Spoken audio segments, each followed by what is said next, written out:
word. It says I'm live.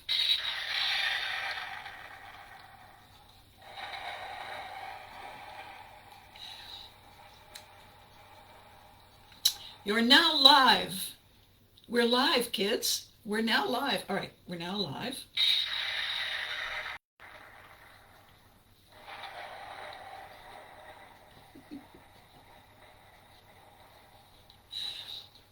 Good morning.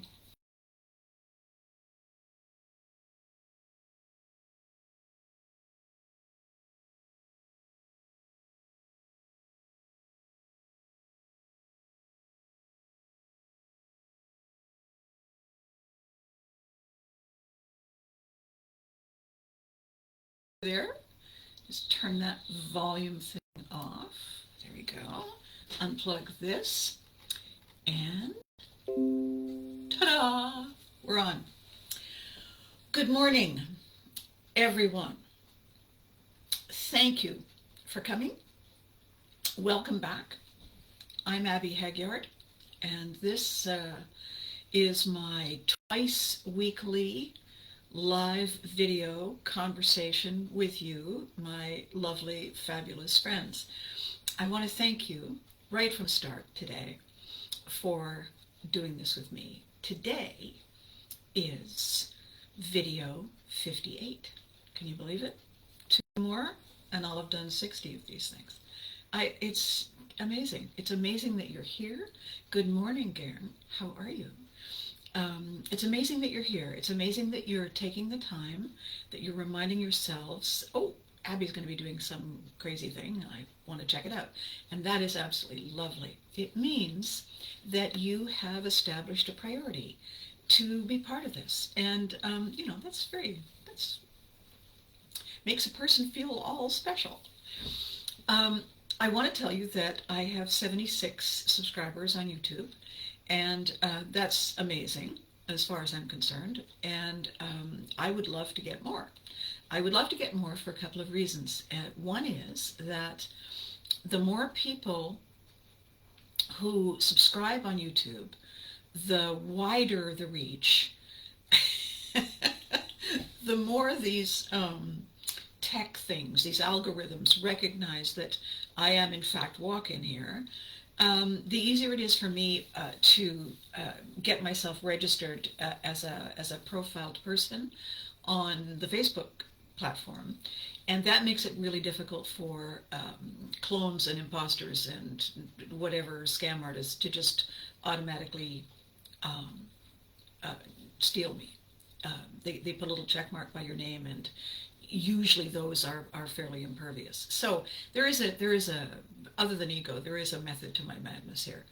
And I, you know what, I said hello, but I didn't click hello. Sorry, Karen. My topic today is distraction. My topic today is all the ways we find to not do the thing we're here to do. And a couple of things happened yesterday, and something just happened this morning when I was scrolling through and seeing what all my buddies are up to. And my wonderful friend, John Milkey, who has Blast the Radio, it's on all kinds of platforms. It's fabulous. He used to work in radio, same station I was at. And radio is a small town. If you work in radio, everybody knows everybody. And when John was let go, as the big chains often do a purge, he said, "I don't think so," and he started his own radio station, Blast the Radio, and he does an amazing job. And he's affiliated himself in a bunch of different markets, and but Ottawa is his home. And anyway, he posted this morning, and he said, "Okay, so I'm home and I'm done. I was out for 7 or 8 minutes, and every weird person out there crossed my path. They were cutting me off. They were tailgating. You got to some store, and there was a naked man peeing on the door. I mean, just all these weird. The word is non sequitur. The word is random. The word is what?" But in quick succession, it does something to our ability to focus. It does something to our ability to keep putting one foot in front of the other. And we shut down. We say, okay, part of our brain says, sorry, I'm done. This makes no sense. When I was a child, and my parents would tell me it was time to go to bed, I would, you will undoubtedly be vastly surprised at this, I would find ways to stall. Because probably I did want to go to bed, but not right now, not now that you've told me to. And I wouldn't throw a tantrum, and I wouldn't try and argue my way out of it.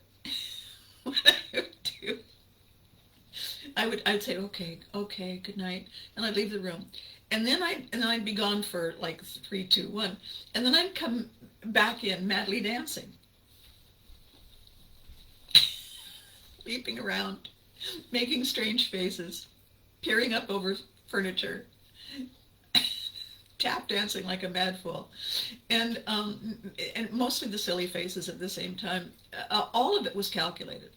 All of it was calculated to cause the utmost damned astonishment, to the extent that my parents would be so distracted, they would forget that I was stalling. They would be caught up in the moment. And eventually, when I had them laughing really hard because I'm prepared to look fairly foolish, you may not be aware of that. I can't think how that's possible, but I was prepared to look as foolish as it took in order not to go to bed. And eventually, my father, the Viking, would say, "Okay, that's enough.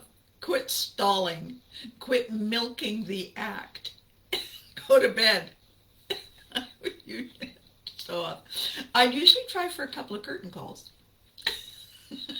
Because yada da da da da, yada da da da.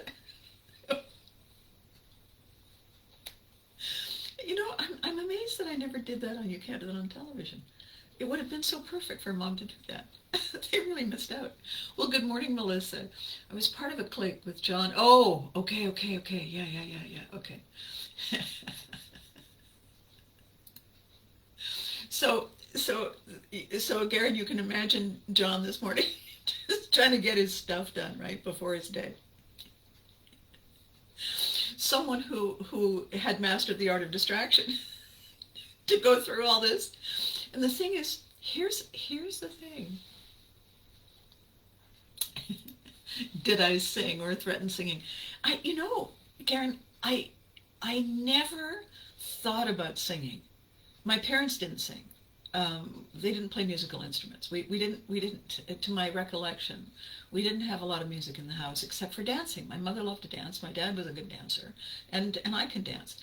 It wasn't until I got into show business and people kept saying, well, anyone can sing. I would open my mouth and prove them wrong. Not intentionally prove them wrong, but it would just kind of come out. I once sang something, this director who I greatly admired said, "Abby, the whole self-doubt, the whole negative thing is a waste of time. Everyone can sing. Now, we're all going to sing, and you're just going to sing along." Whatever, that was a theme song for some show that my director and his partner, clever men, had written. It was Melissa, just read John's post, right? I'm going home now, and I'm parking the car. That's it. I'm done. But the singing thing. This director said, everybody can sing. We're all going to sing. This is the song. Everybody knows the song. We're all going to sing. So we're all singing. I figured, okay, he knows best. I'm singing. He's walking along, smiling, and he stops in front of me. He's got his head turned because he's listening. He's listening. No? And then he stops. And then he puts his hand out. And so we all stop singing. And he said, "What key are you singing in?" Now, I don't know. I said, "W." He said, "What is W?" And I said, it was the last thing I did before I started singing. It was the word. And he said, you don't really know how to do this. And I said, no. And he said, okay, mouth the words. You know that? Mouth the words. And I don't sing badly. I say that I do. I say that, I would sing, but they've passed a bylaw. It's not that I sing badly. It's that I have an imitative ear. That's how I can do accents, and that's how I can, sound like different people. And because I have an imitative ear, I can't hold my own note. So I can hear when I'm off. I can hear the second it's wrong. So you're not the only one suffering when I do it. And I can't stay true to the note. It just, I will warfle all over the place. So you know what? I just don't sing. But then it's really funny if I say they passed a bylaw, and I can convince people saying, okay, God, no, don't sing, whatever you do, don't sing, and they have no idea. They have no idea how bad I am. There is a record album, a Care Bears album produced in 1984, and it was the theme song for all of the Care Bears at the time. So there was only 10 of us. So each Care Bear had a theme song. And so I was 3 of the bears, 3, which meant that I had 3 theme songs. So if you're ever hunting around, I can't think why you would, but if you just want to know how awful it is, if you're hunting around and you ever come across, you have to look on the back and it says when it was recorded. If it's 1984, that's the original Bears. After that, when the franchise went to Toronto and the Nelvana group took over producing the Care Bears, all different people voiced the Bears. Georgia Engel ended up voicing Love-A-Lot Bear. To this day, I keep forgetting to look up to see who became Friend Bear and who became Wish Bear, but I remember thinking, well, that's so perfect. That's so perfect. Georgia Engel, lovely. So anyway, back to the singing thing and the distraction thing. People, it's a defense mechanism. So there's fight, flight, freeze, hide, stall, or fawn and flatter. I don't know. Stalling is what we do to buy ourselves time. Stalling is how we get a second chance. We get to do a last double check before we leap into the abyss. Stalling also gives us power if we are able to distract the other party, if we are able to turn the conversation, change the narrative by making it our conversation, our narrative. If we can distract the other person sufficiently that they forget why they came and what their reason for all of this was. So it is certainly a tactic. It is certainly something that we have learned to do. One of the things that I'm getting into in the Pivotry in Motion books, I'm taking us through how I know that what I'm talking about is true. I'm saying, we do this. Here is proof that we can and that we do, so that as people are reading the books, they're not saying, yeah, but. I'm dealing with each yeah, but in kind of a, it's not chronological, but it's in a logical, in a logical sequence. There's this, and so therefore when you add them together, you get that. So when I get to the point where I'm talking about you, and I'm talking about how you explained what you did and why you feel you did it, we're all on the same page with you, because we all understand the tools that you had in your toolkit. We all get it, that this is what happens.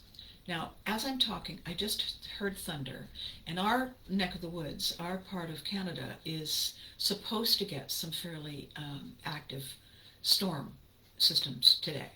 So if I suddenly disappear off the radar, it's not the gods distracting you and stalling. It's because we lost power. So I'm just giving you a fair warning. And if that happens, I will be back. I will be back.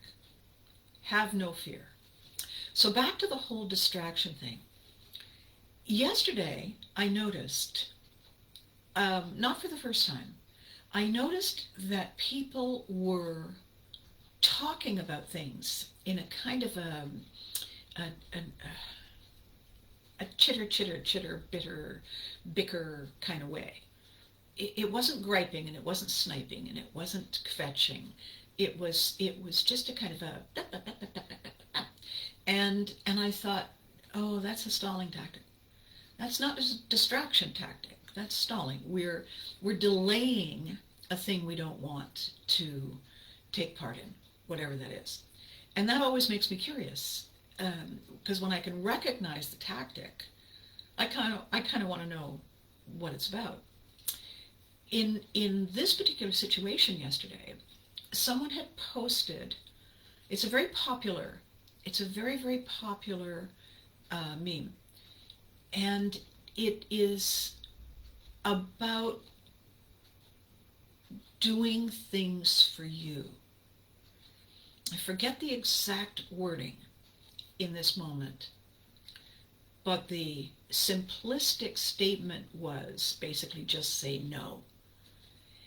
And the thing that is unfortunate, I'm not going to say wrong, unfortunate about these advice bits we see, just do this and just do that. First of all, the word just is condescending.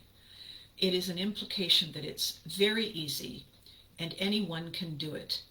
And the person who's struggling takes away from that a feeling that they're a failure. They're struggling. If all these people say just do it, then it must be easy. If it's not easy for me, then there must be something wrong with me. Not so. Not remotely so. And I weighed in on it and said, I really wish people would stop doing that. I really wish people would stop saying those things.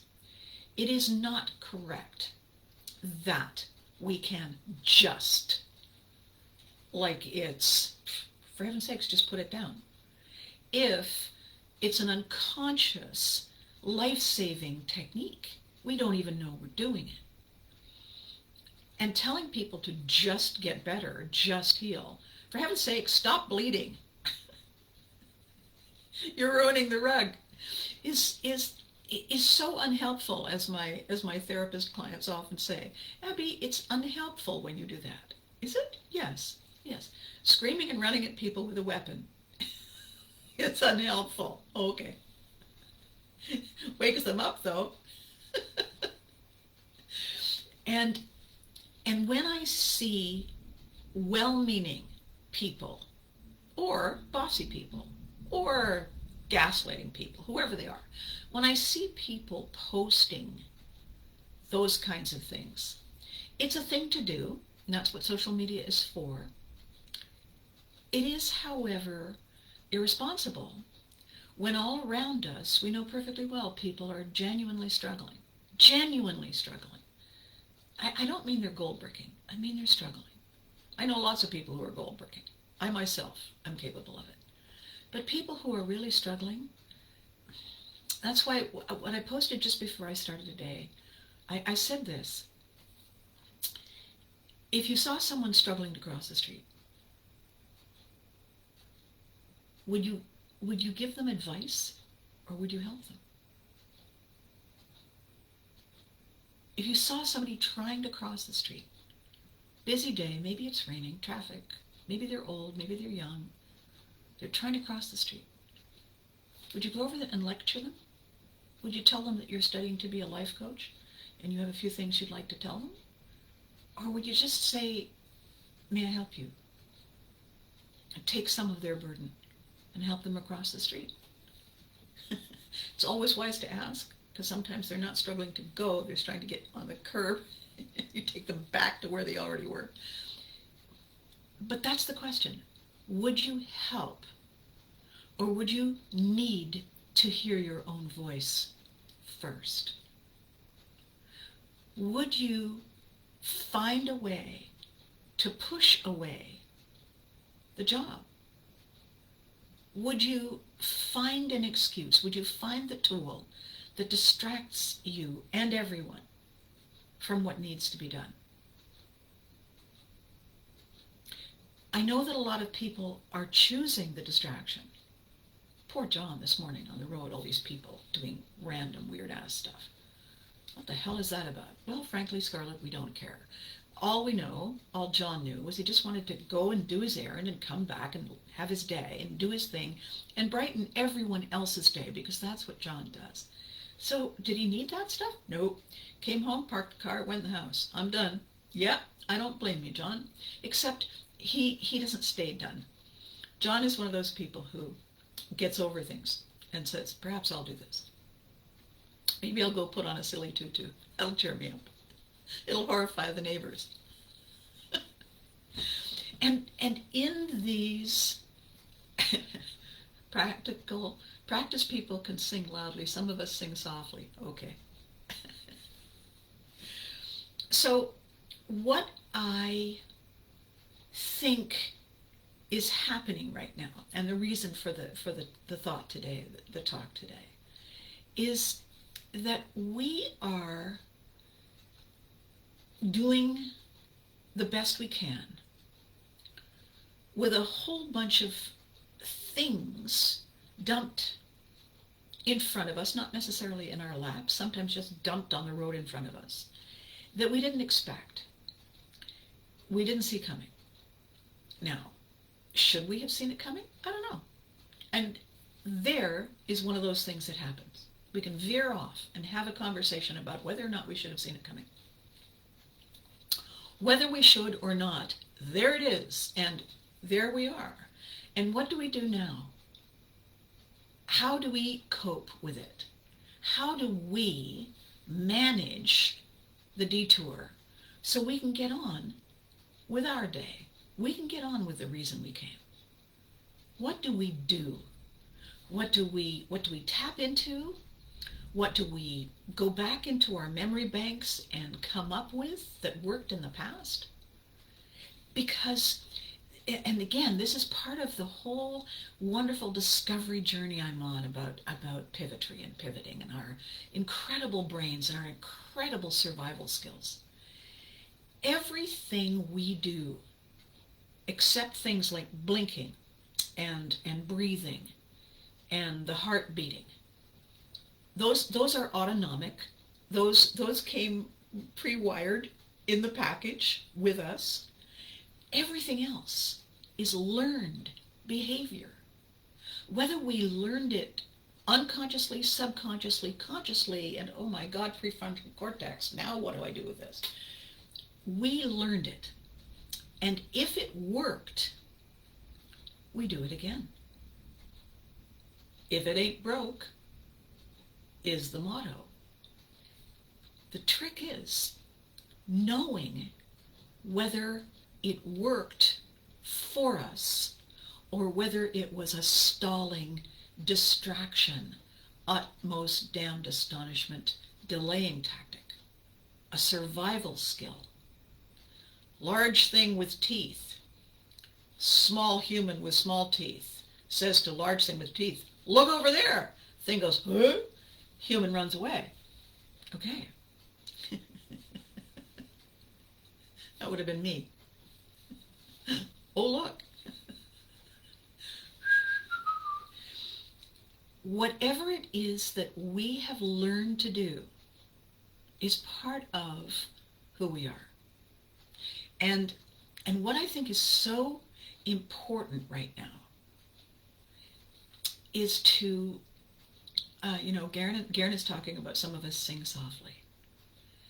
We need to be listening louder right now for ourselves, to hear what our little inner voices are saying, and to other people who may not know how to tell us that everything isn't okay, or that everything is in this moment today.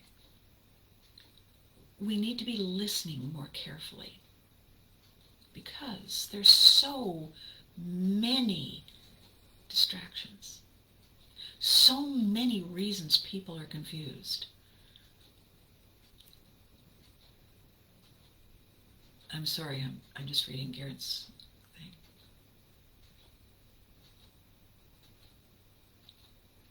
You're lovely, really. Every chance we have to pay attention to what we're doing is a chance to get to know us better. Now, that may be a little unnerving, intimidating. Part of us, some little voice inside us must be saying, what if I don't like who I see? Well, of course you're going to like who you see. You're the one who's been with you all this time. Are you alive? Yes. Are you well, relatively speaking? Yes. Then this you is doing its best. And really that's all we can ask, right? So the learned behavior we have, I was reading something this morning I thought was fascinating. The learned behavior we have as children, as infants, is primal. We seek safety, we seek comfort, we seek the sound of the voice that is our primary nurturer. If we don't hear that voice, if that voice is missing, or if that voice is there and not there, we learn something. We take away a lesson from that the primary nurturer is not 100% our safe space. How do we turn out after that? In a million different ways. Some of us are resourceful. Some of us have abandonment issues. Some of us overcompensate. Some of us are pleasers. Some of us, a little obsessive compulsive. Others run away. There is no absolute if this, then that, because we're all made up of so many triggers, and there are so many potential outcomes. And because this is so complex and so fascinating, it's really helpful, instead of jumping to conclusions, instead of looking for the simplistic flat statement, those things aren't helpful. They're just filler. They're fluff. They're an indication that the person isn't listening. The phrase that drives me up one side, across the top, and down the other is this one. You have felt that you were speaking to somebody who heard you, who cared, and who had the intelligence and the compassion to understand and was there for you. And you say the thing that you've been carrying, and the person says, oh well, it is what it is. And when people say that to me, I have to tell you that while I look like, well, I'm not sure, I know what I look like to me. Whatever it is I look like to you, I'll tell you if there's a thing I can do that causes the utmost damned astonishment. That is to suddenly swear at them like a sailor. That's what comes of living in certain places in Brooklyn surrounded by bikers. You develop this sort of side vocabulary, which, by the way, on a dime with 9 cents change. So when you pour out your heart, when you bare your soul, and somebody says, yeah, sucks to be you. Oh, okay, really? Let me help you with that. We need, for our own good lives, to pay attention. We need to notice that the ground is not completely level beneath our feet. We need to notice that the areas that we thought were safe yesterday, apparently there's a bear there now. Things change. The world changes. Surprises happen that make us say, who saw that coming? And the answer is, well, we would if we were looking that way, if we were paying attention, and we're not. The comment yesterday that someone made, and I said, that's annoying. That's not what they said, and it's not what they meant. And people who are struggling will take it the wrong way. And here's what happened that made me snap out of my annoyance at tone deafness. The person said, get over it. It's just semantics. And they spelled semantics wrong.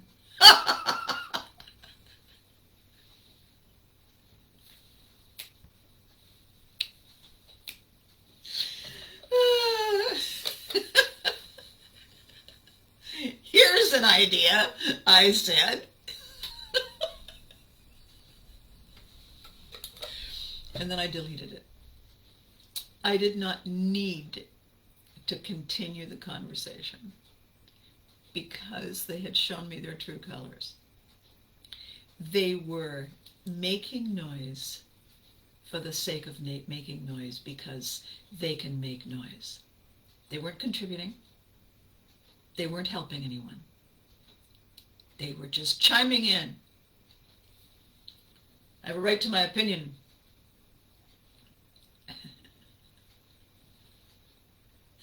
Garen, you walk softly and you carry a big stick.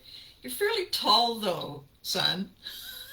So it doesn't really matter how softly you walk, right? People are going, what happened to the sun? My dad walked softly too. In complete silence with a small smile. He could scare the living daylights out of everybody. So, the softly thing.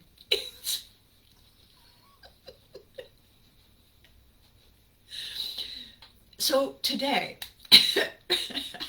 nice distraction though. Today, the conversation about distractions is on point because we use these distractions to get in our own way. We use these distractions to delay. I use distractions so I could stay up late. Mostly, it wasn't about the staying up late. It was about control.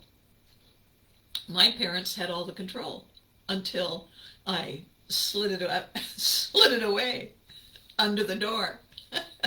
And my dad would say, come here. Let me explain something to you. We have all this vast set of tools. It's unbelievable when you think about all the ways. Some people are just not happy unless they complain about something. Well, and Melissa, the complaining is the noise they make because it's scary in the dark. It's a form of control. I call it the small yappy dog syndrome. Sure I do. I don't call it that very often for obvious reasons. Small yappy dog syndrome. See, that's the complainer. That's the complainer who is being as obnoxious as possible so that you will stay over there and they won't have to engage. It's a survival tactic. When we get good at it, and this is the thing I was talking about before I distracted myself, when we get good at it, we remember it. We store it away. The primal cave brain says, good tool. It kept them at a distance. All right, we'll use that again. And in the midst of that small yappy dog, it's a very, very frantic, jangly energy. It's a high adrenaline rush. it's highly addictive. There's no peace there. There's no tranquility. And we lose all of our ability to feel joy and welcome creativity. We lose our ability to find the magic. And that's why we're here. In the same way that fame reduces us to two dimensions, fear and anger and panic and survival take us back to a very primitive state. We lose all of the finer, more advanced, connecting, engaging, creating, collaborating skills that we've learned as a tribe.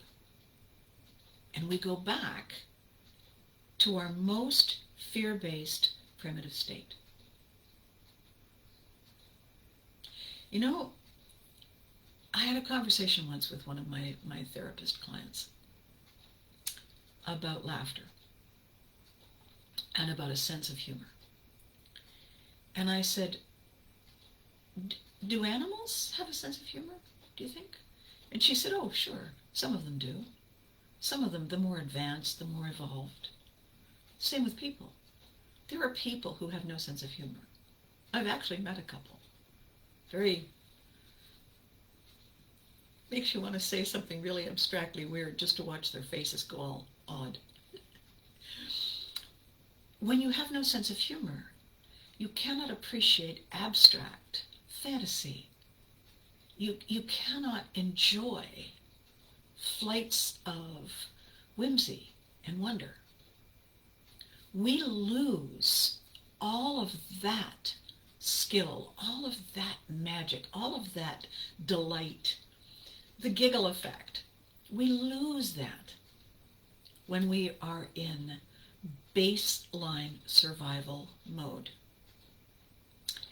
And it is very easy to get there, and it is sadly easy to stay. And when we look around us today, this is part of the struggle we're dealing with, the challenge we're dealing with. We think we can do many things at once. We think we can yell at someone. We think we can make fun of someone.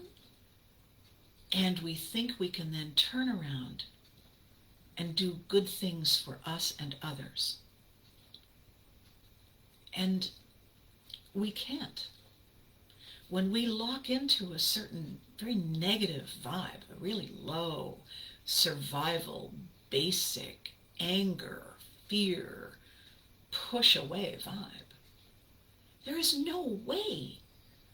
We don't come equipped with pogo sticks and trampolines. We can't boing ourselves out of negativity and say, sprinkles and fairy dust. It's not possible. We have to shift through all the layers to get there.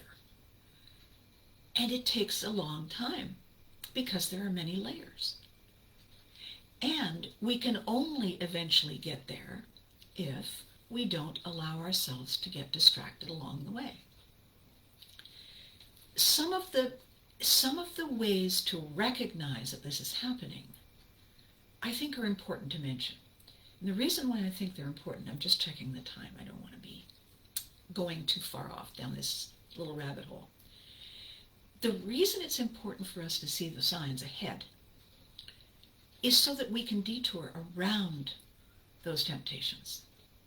If we have had to tap into our survival mode a lot recently, it's wired there. And it's a recent addition. It's new and it's fresh and it worked. And it's the easy reach. It's the easy grab. Fortunately for us, It has been proven, scientists have proven that our brains can be rewired.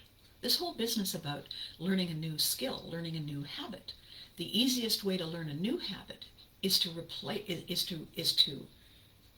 get something to replace the old habit. It's difficult to stop an old habit because we do it unconsciously. If we fill the time with a new habit, we don't have time for the old habit, and our brain gradually unwires that connection. That's why they say it takes 30 days to learn a new habit, 30 days to break an old one. If we do it the easy way, it's less painful. If we are stuck in complain mode, if, as Melissa says, social media has made a lot of us think that our opinion, the first random fool thing that falls out of our mouth, has value. I can post this. It's my page. Well, yes, you can. You can also wear that shirt that makes you look fat, but why would you? And don't get me started on the shoes. Simply because we can doesn't mean it's helpful. Doesn't mean we must. It means it's an option. It means it's there. It doesn't mean we have to pick it up, put our name on it, and carry it around all day. We can leave it over there and say, yeah, tempting, but no, and move on. That's the thing about this, as you said, Melissa. The idea that it's available doesn't mean we're supposed to do it. If you saw something odd and the wrong color and moving in the fridge, just because it's in the fridge where food is doesn't mean you eat that. If it's the wrong color and it's moving, it's probably not supposed to be in the fridge. Just saying. So when we have these odd things that happen, John Milky's morning today, my day yesterday, and quite often when I'm out, my bikers in Brooklyn, are you listening to you? When we have these surreal disconnects and we say, what on earth is that? We're allowed to do a quick check and say, do I need that? Does that serve me well? If I take it on and I make it mine, does it serve anyone else? Or is it just a distraction? Is it just a delaying tactic? Is it me giving in to small yappy dog syndrome? Or is it something that is going to change people's day? These are things to ask. And as we ask them, it gives us time to think instead of just knee-jerk the moment. It gives us time to think, yeah, tempting, but no. It gives us time to think, well, what was I thinking? And the answer is not much, not enough. Another thing that happens that is also part of this whole distraction conversation, part of this whole facing the wrong way theme today, was something I saw, and it made me shake my head. Not because I'd never seen it before, but because it makes you sigh and roll your eyes and say, so I am a huge fan of a cartoonist. His signature name is Aislinn. His name is Terry Mosher. He lives in Montreal, on the outskirts. And he has been doing cartoons for many decades. And he is one of Canada's treasures. He's lovely, he's funny, he's intelligent, he's hardworking, and he's so talented. He's got a real, there's an elf living inside his head, a mischievous elf. And that elf knows how to express itself. It's lovely. So he has been doing these cartoons for the newspapers and digital media for forever. And he posted one the other day that was going to appear. And when it appeared, he was offended. And he had every right to be. And he posted the thing that offended him this morning. And this is one of those products of distraction. One of those products of not paying attention. One of those products of saying, well, that's good enough. I was busy. Oh, I had no idea. You know what? I spilled my coffee all over your thing. When people are so distracted, they can't show up and do their best. This is what happened. He submitted the cartoon. It's a clever cartoon, brilliantly drawn. And the caption that goes with it is a partner. It's yin and yang, click, together. They go together. There's a reason he does it, because it's what he meant to say. The color of the drawing, carefully chosen. The attitude, the look, the shape, everything. Meticulously chosen, meticulously executed. What appeared today, not only in the print version, but on digital media, the color had been altered. The image had been cropped. And the caption had been deleted.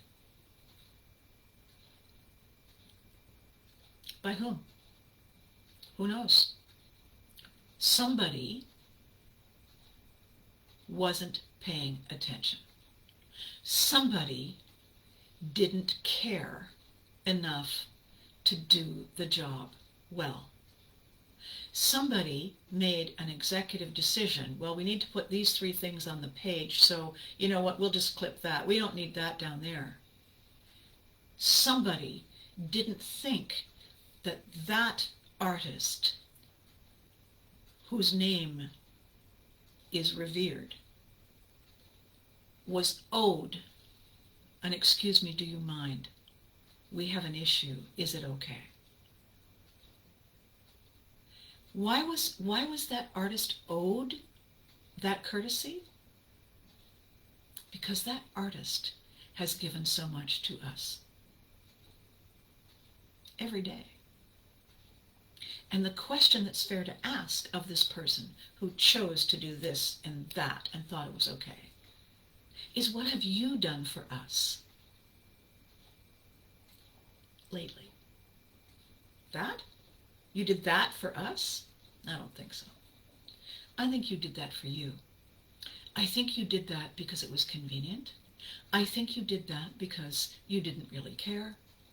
I think you did that because you barely showed up to do your work, because you're distracted, because something else matters. And you chose to let that be the way you behave today. How rude. How rude. When I see things like that, you can tell I get upset.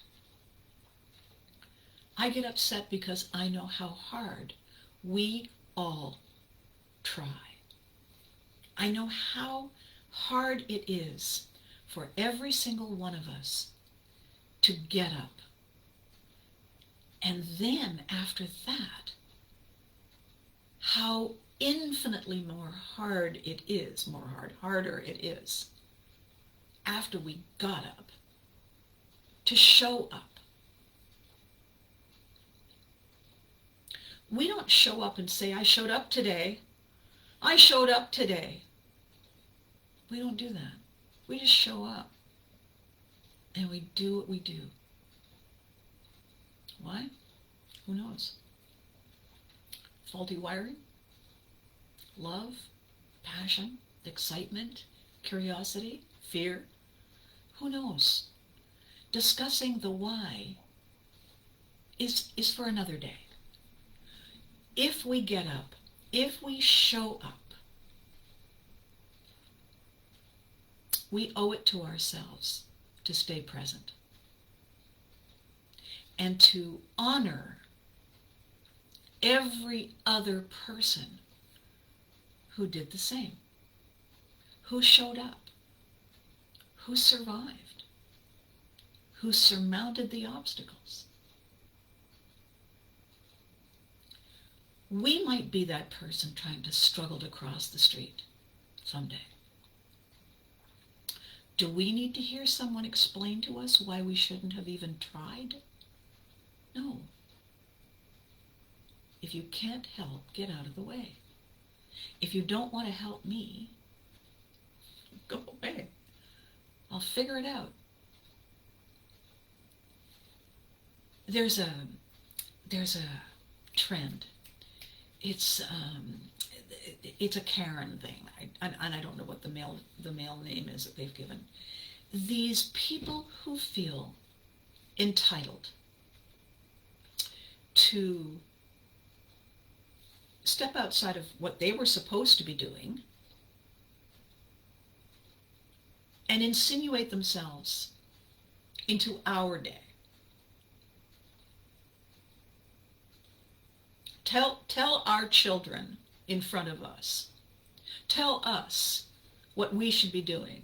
Move things on our lawn. Push our car. Step out of their space. Trespass on our boundaries. And tell us why they know better than we do. It's happening a lot. It's happening so much it's become a meme. It's become a thing. The word is Karen. It's unfair to all the Karens who are lovely, but it was just a name. Here's the thing about that. Aside from what they're doing to everybody else, aside from that, set that aside, they are running away from their day. The busier they can stay, the less time they have to look after themselves. The less time they have to look in the mirror at the person looking back at them. The less time they have to do the work. The less time they have to get in the boat and row and avoid the sharks and the sharp rocks. The less time they have to live. So when we see them and we hear them and we're offended, and the temptation is to weigh in and tell them off and push them away and demand that they stop, is unhelpful to us. Do you know why? It distracts us from our day. Some person you didn't give permission to has trespassed your boundaries in some way. Tell them they've trespassed. And then call the person who's supposed to deal with that. Please fix this. Thank you.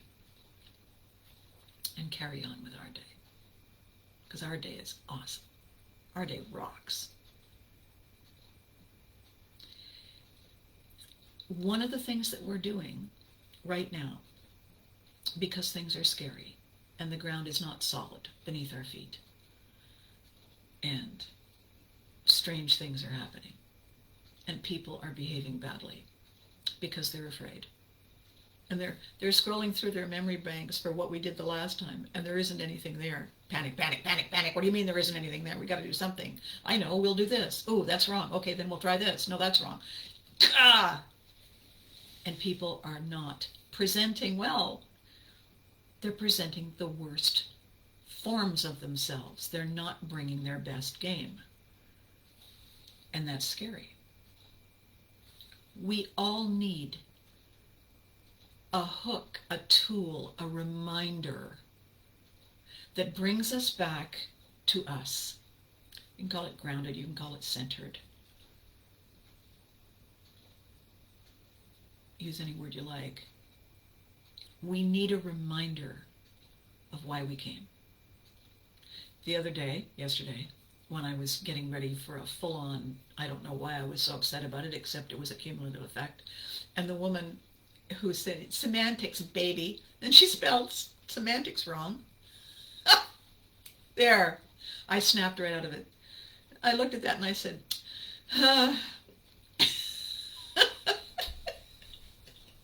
I channeled my inner Muppet and went on about my day. And we all need one of those reminder tools, one of those hooks. We all have them. We all have them. What we need to do when we have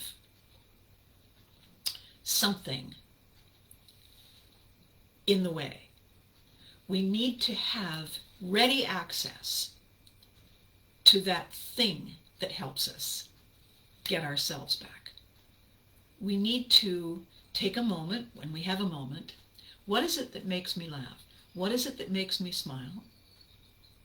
Mostly, what makes me laugh and makes me smile is people who think they're all that while they're looking like an idiot.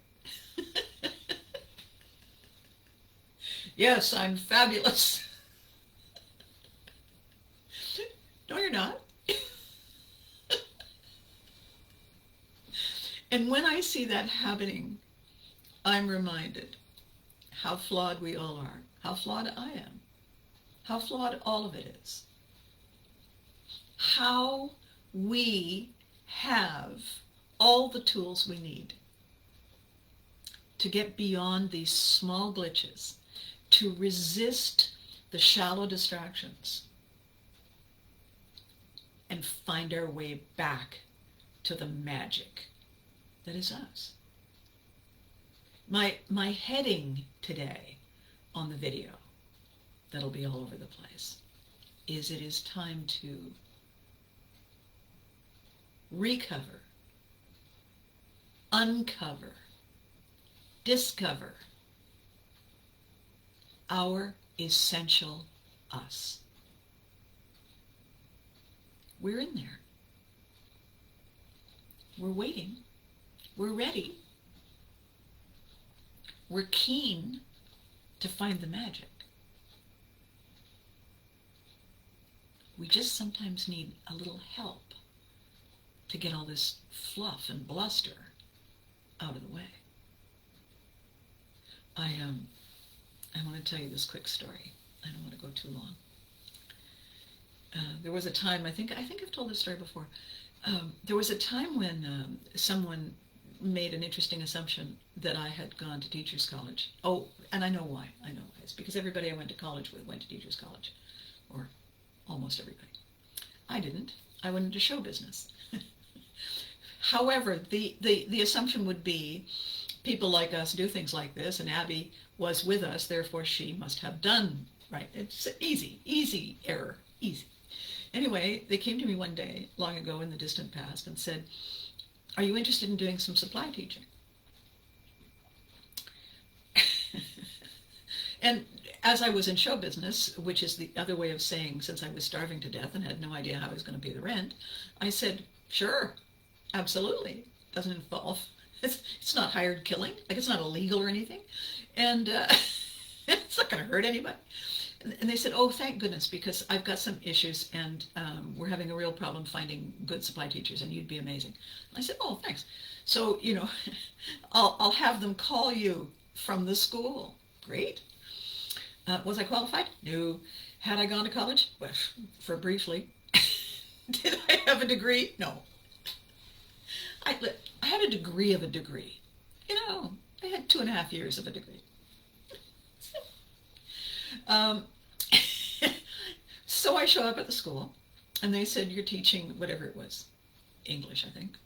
I know there was one day when I taught math, and that was really interesting for all of us. When I went into the math class, small segue, small distraction.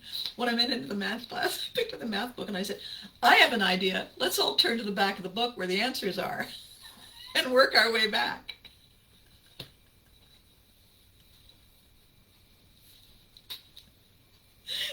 passed. Anyway, this was the English class, and I went into the English class, and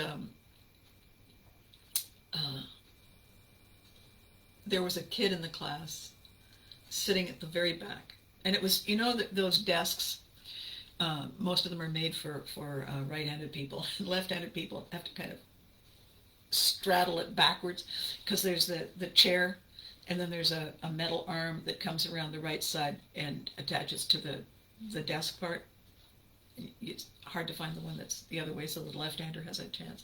Anyway, this kid at the back, everybody was sitting in the seat facing the front, talking to each other because it's before 9 o'clock.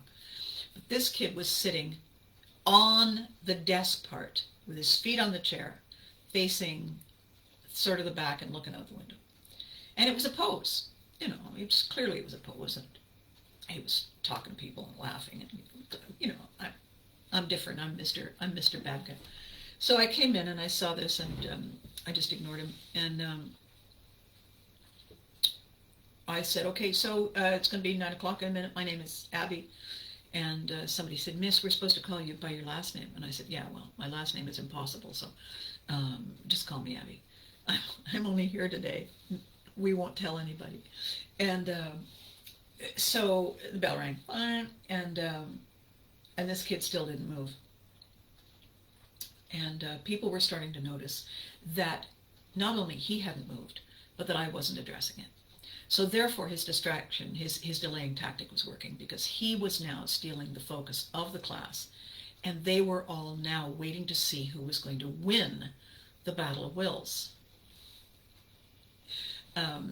So, and in fairness to them, they'd never seen me before, so, you know, easy to get the wrong answer in your head. So I thought, okay, here we go. So I pretended to suddenly notice him. And then I looked very confused, and I looked over my shoulder, and I looked over my other shoulder, and I upstaging 101, walked to the door and opened it, looked out in the hall and closed the door, and puzzled, went to the window, hands on my hips, very confused, and I looked under desks and walked gradually around the classroom, once past him completely. Second circuit, got to the back where he was, and I stood in front of him, and he just looked at me. And I looked at him, this way, that way, and then I leaned forward, and I said to him in the loudest stage whisper I could, "You're facing the wrong way."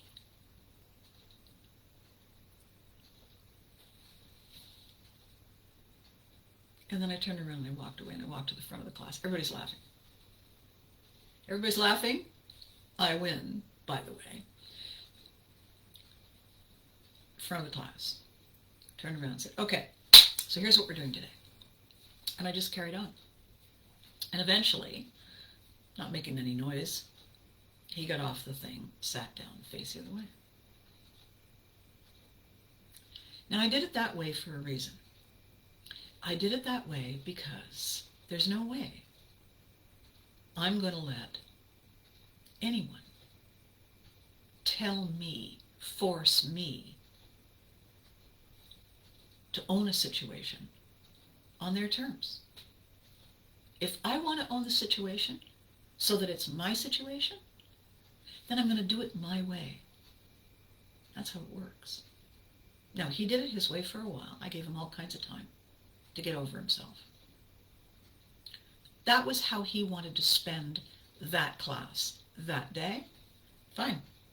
It's not how I'm going to spend it, and it's not how everyone else is going to spend it. I have no idea how much they, or literal or a lot, they talked about it afterwards. But on my time in that classroom on that day, that's not how I'm going to play. I'm going to do it my way. After I leave, do whatever you like.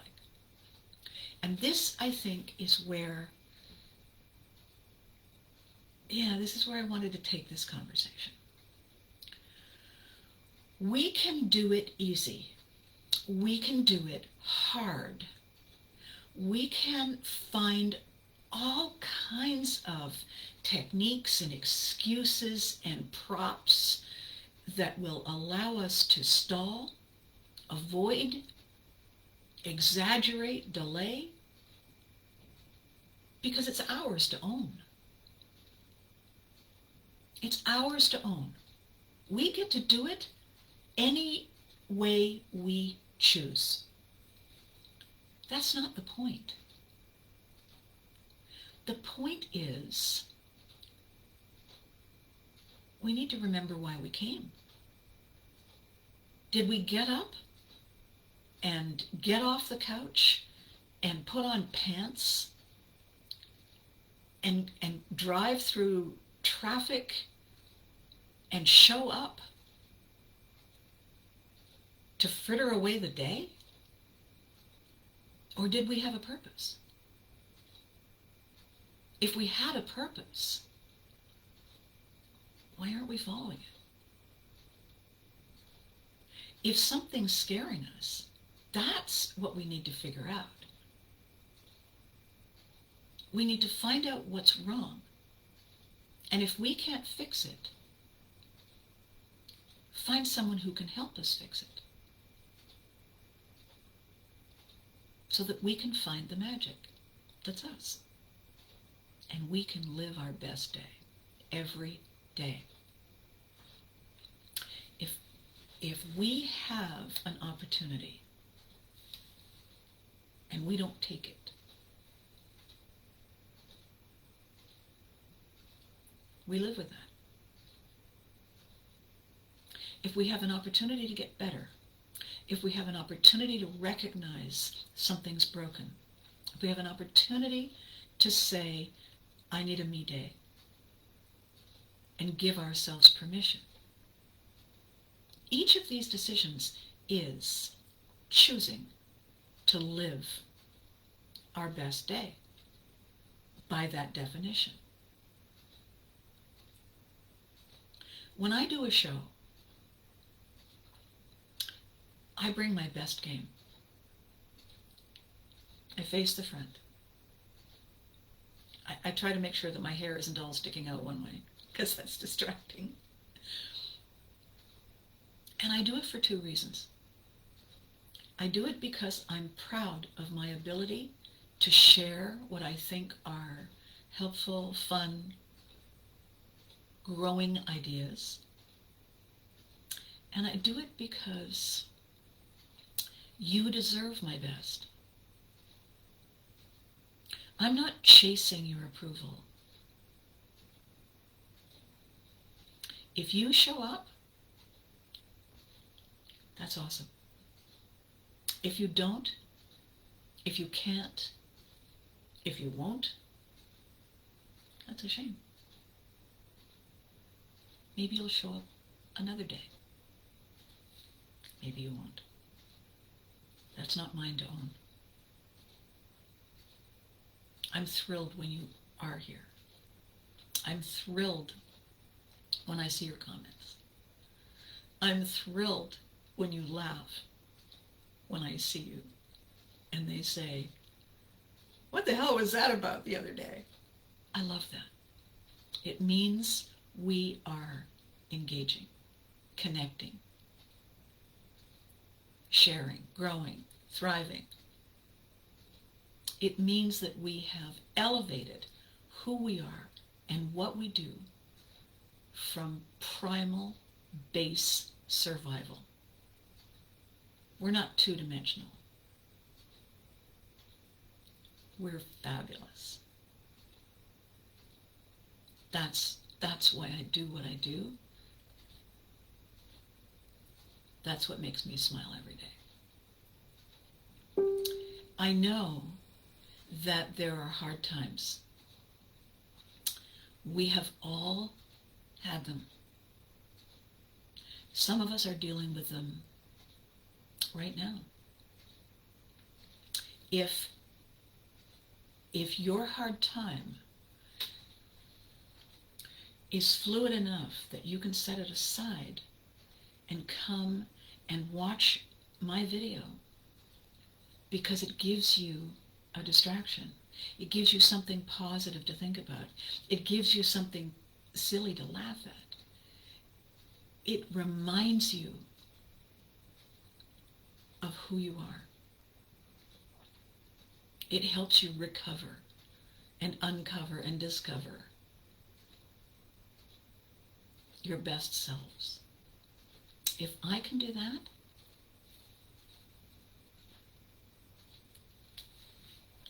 that's what I call a good day. So, on that note today, if we're getting really, really bad weather and it's unnerving and distracting and terrifying because we just had some bad weather, and there are people who lost their lives, there are people who lost their homes, there are people who lost everything they'd built. And to imagine, because we have very vivid imaginations, to imagine the possibility that it can happen again is demoralizing, it's exhausting, it's terrifying. It's understandable that people really need a hug, really need to know that they're loved, really need to feel that someone has their back. Then as long as we're not distracted by this petty, silly, me stuff,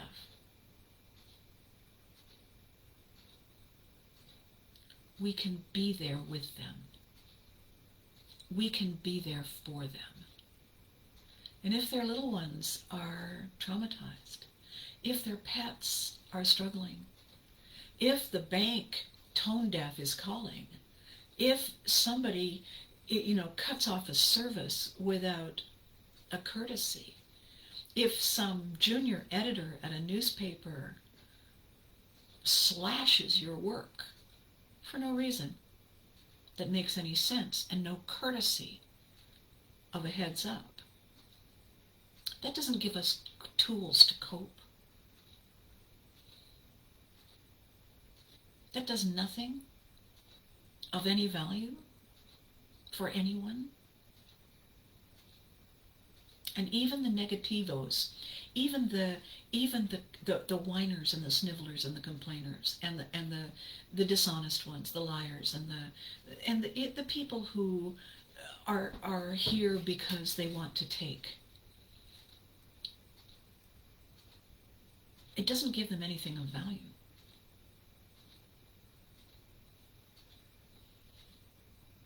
It just ruins the day. Why are they doing that? You know what? Not worth my time to consider. The conversation yesterday, my loved one is working in a toxic environment, and I'd like your opinion. Do you think it's reasonable in this day and age that people should be allowed to be blah, blah, blah, blah, blah? And my answer, my comment was, if your loved one is in a toxic environment, they should leave. Why invest all this time and effort and energy in the rightness and the wrongness of the attitude of the owner? Get out. Your boundaries are being trespassed. Your peace of mind is being poached.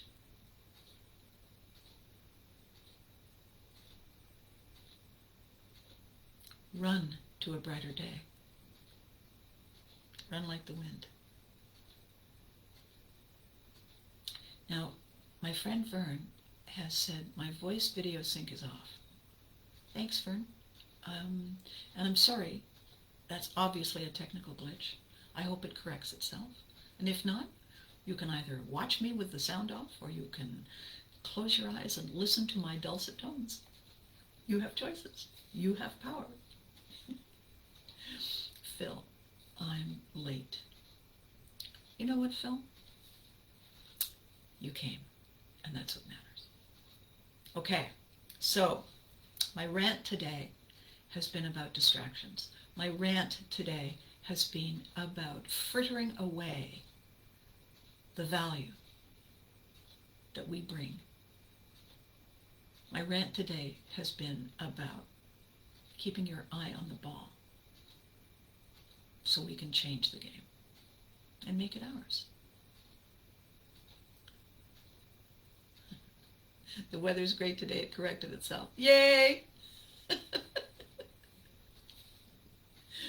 So, on that note, because I am elbows deep in pivotry and motion, I just want you to know that as I read and I comment and I watch what's going on, I'm capturing and gathering the mood and the tone to illustrate how important it is for us to feel proud of all that we do, and curious to know how we can do more magic. Do more to be more, to get better, to fit in, not that stuff. How we can do more magic. Where's the button? Where's the door? Where's the window that I can peek in? Because we are magical. We really are. We're amazing. And I want you to remember that. Whenever it's scary, reach for your hook. Reach for that phrase.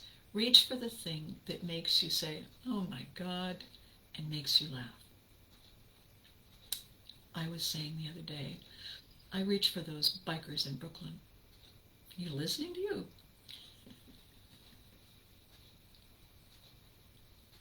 I reach for pictures of Mom. I reach for the rubber glove. I start looking for bright ideas. And when all else fails, I call on my ancestors.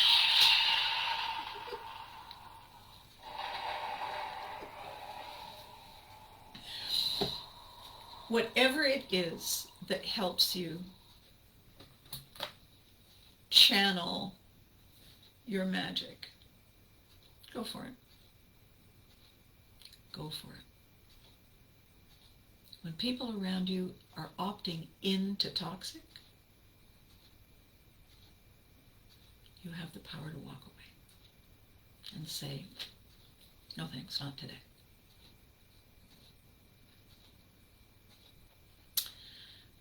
Vern Fraser has just said, you are one of the colors of my life.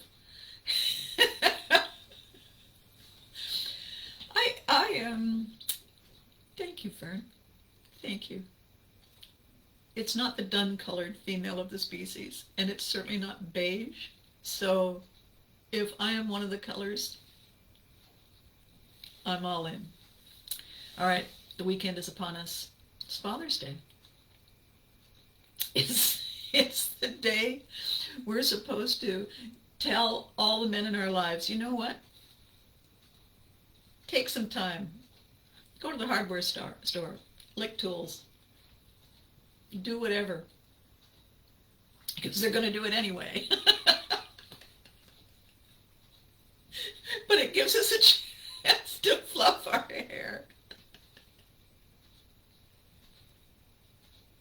And isn't that always the point, really? So between now and next week, I am really hoping to have some good news about the Pivotry book. I'm reaching some interesting points in it, and I'm going to share those with you. I really hope that those of you who are struggling, those of you who may be in the path of some really fairly difficult weather, I hope that you're okay. I hope that you're safe. I hope that you reach out to the people who love you and that they are able to be there with you and for you if they can. All of our safety measures have really been pushed to their limits for the last while. And it's easy to be angry and upset. It's easy to be distracted. It's easy to forget that we're not the only one walking here. It's easy, like those people in John Milky's Morning, to forget that there are rules and other people are on the road with us, and to be courteous and to share. It's easy. It's easy to present our lesser selves when we are distracted, when we are afraid, when we are tapping into the faulty wiring that really isn't serving us well. It's easy to do that. Fortunately, it's also easy to say, I deserve better. I'm walking here, and I'm going to smile, because I look fabulous that way. Okay, my lovelies? Thank you for watching. Please tell your friends, share, nudge them, hit them with a brick to tell them to subscribe to my YouTube channel. Be good to you, and hug your loved ones. They need you.